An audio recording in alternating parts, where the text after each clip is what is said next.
Hello' friends, কেনেকুৱা খবৰ? আজি গুৱাহাটী ফালে ফুৰিব গৈছিলোঁ।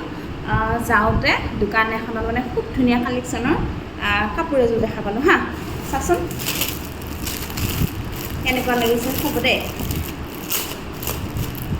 মোৰ মানে খুব ভাল লাগিলে, কালাৰটো ভাল লাগিলে আৰু খুব কম ৰঙৰ, কালাৰটো মানে ইমান হেভি নহয়, পাতলা কালাৰ। সেইকাৰণে লৈ আহিলোঁ, মানুহজনক লৈ যাওঁ দে বুলি কিনে।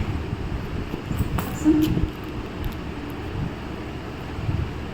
ইমান ভাল লাগিছে, চাচোন ফুলখিনি ইমান ধুনীয়া খিচখিচীয়া, দেখিয়ে মৰম লাগিছে, সেইকাৰণে লৈ আহিলোঁ।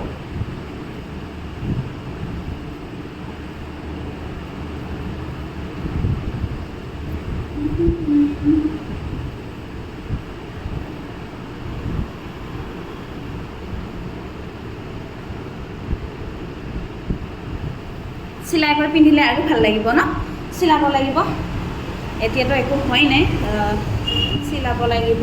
চিলালেও আৰু পইচা খৰচ হ'ব, বহুত খৰচা। চাদৰ মেখেলা কিনিলে বহুত খৰচা হয় দেই। চিলাওঁতেতো 600মান টকা যায়। আৰু এতিয়া কিনিছোঁ কিমান দি গম পাইছে? এনেই দামটো কৈছিল 2500ৰে আমি 1800 দি কিনে আনিছোঁ। মানে নতুন ডিজাইন ওলাইছে হা, এইটো নতুন ডিজাইন ওলাইছে, মানে দামটো বেছি লৈছে। কৈছে আৰু দোকানীজনে কৈছে আৰু 2-3 মাহমানৰ পিছত দামটো কমি যাব, এতিয়া নতুনকৈ ওলাইছে যে সেইকাৰণে দামটো বেছি হৈ আছে বুলি কৈছে। তথাপিও বোলে মানে 2-3 মাহলৈকে ৰখি থাকিম নে ন, ভাল লগা বস্তুটো লৈ আহিলোঁ আৰু ন। কেনেকুৱা লাগিছে কমেণ্টত জনাব হা। আজি লৈ আহিছোঁ, বাই বাই। কালাৰটো কেনেকুৱা লাগিছে, মৰম লাগিছেনে নাই? খুব ধুনীয়া কালেকশ্যন।